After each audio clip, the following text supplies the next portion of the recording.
আলাপ কণ্ঠ, গল্পের সুরে জমজমাট রাত। আজকের এই এক্সপ্লেনারে আমরা দারুণ মজার আর অদ্ভুত একটা গল্প নিয়ে আড্ডা দেব। এক্কেবারে পাতি লোকাল মাফিয়া ডন হওয়ার এক ডার্ক কিন্তু চূড়ান্ত আয়রনিতে ভরা অরিজিন স্টোরি। শুনলে আপনারা রীতিমতো চমকে যাবেন, আবার হাসিও পাবে। চলুন আর দেরি না করে সোজা ঢুকে পড়া যাক এ বেকার তরুণের অন্ধকার সাম্রাজ্য গড়ার সেই মাস্টার প্ল্যানে। আচ্ছা ভাবুন তো, সত্যিকারের মাফিয়া ডন হতে গেলে ঠিক কী লাগে?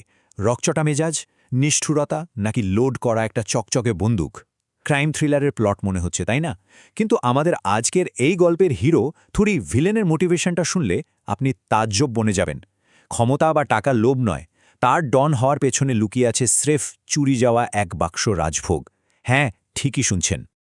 আমাদের এই প্রোট্যাগনিস্ট মানে বোমকাইয়ের আকাশ ছোঁয়া কল্পনার সাথে তার চরম করুণ বাস্তবের ফারাকটা জাস্ট দেখার মতো।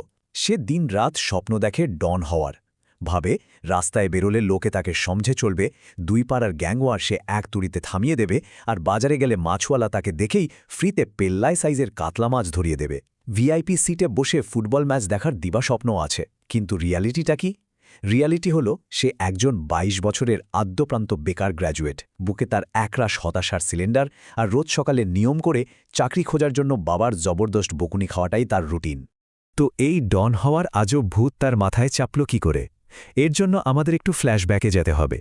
টাইমলাইনটা দেখলে বুঝবেন বীজটা পোতা হয়েছিল সেই ক্লাস 7-এ।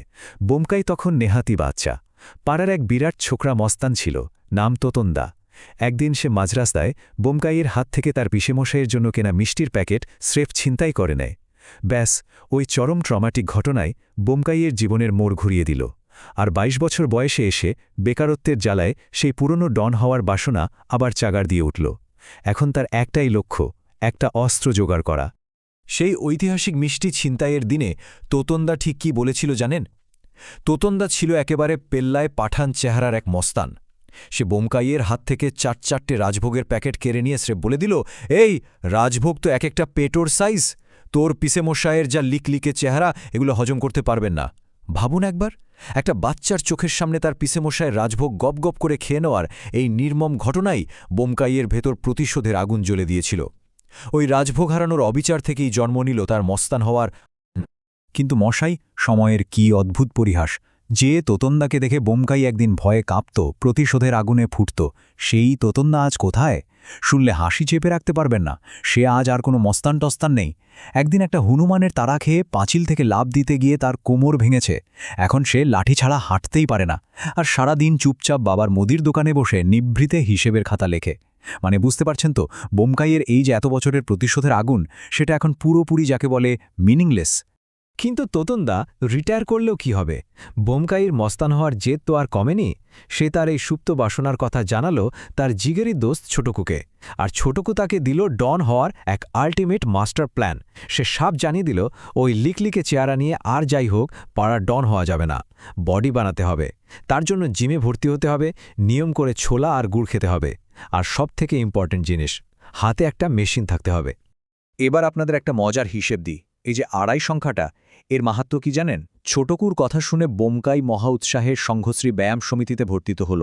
কিন্তু জিমের ঠিক প্রথম দিনেই একটা ভারী বারবেল তুলতে গিয়ে সেটা সোজা ফসকে পড়ল নিজের পায়ের উপর। ব্যাস, পায়ের আঙ্গুলের হাড় একেবারে চুরমার।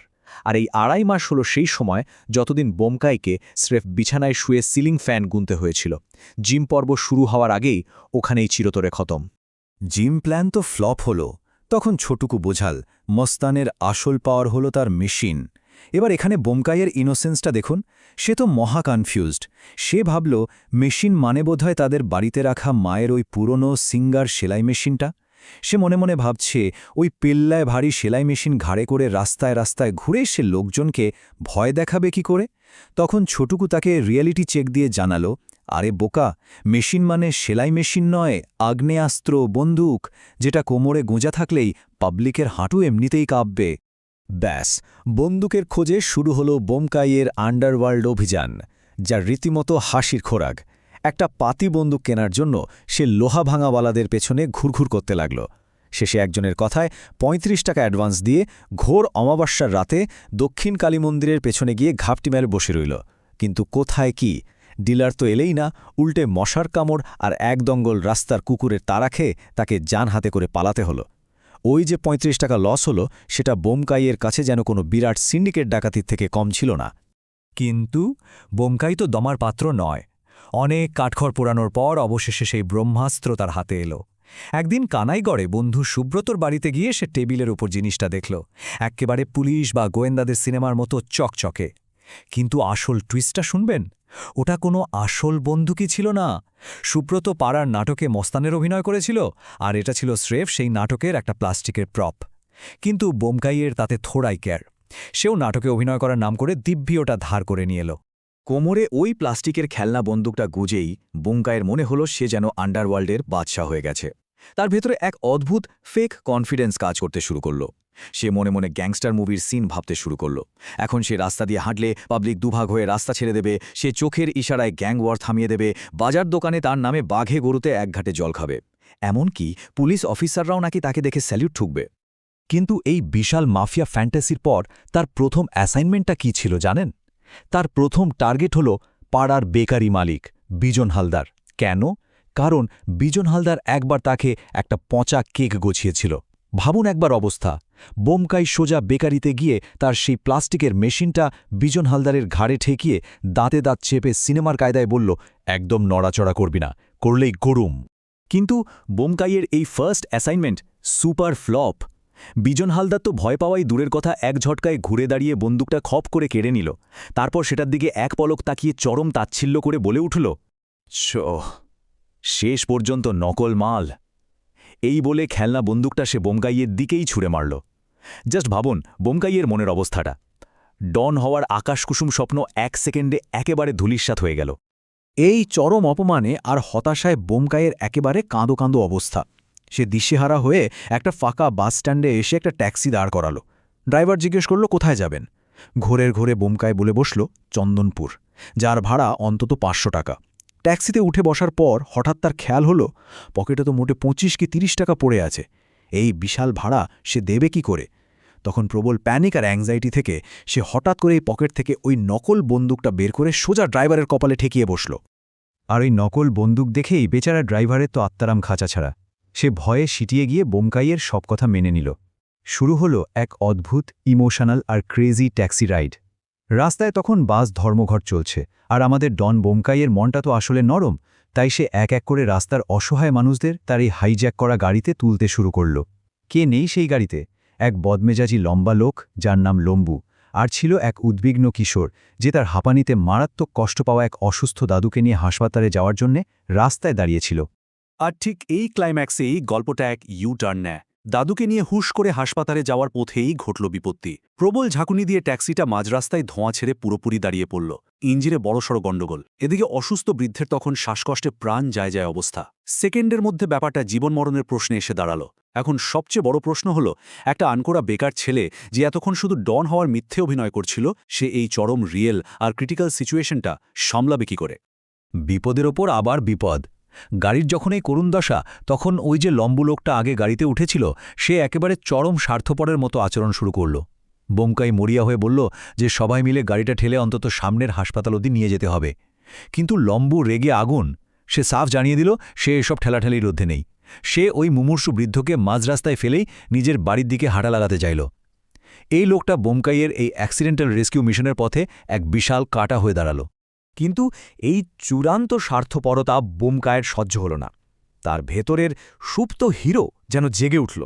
সে চোখের পলকে তার ওই প্লাস্টিকের খেলনা বন্দুকটা পকেট থেকে বের করে সোজা লম্বুর কপালে ঠেকিয়ে দিল, আর এক্কেবারে অ্যাকশন হিরোদের মতো কাঁপিয়ে দেওয়া গলায় ডায়লগ দিল, আমার নাম বোমকায়, আমার নামের মধ্যেই আছে বোম আর হাতে মেশিন, আমি 10 গুনব, 1 2 3।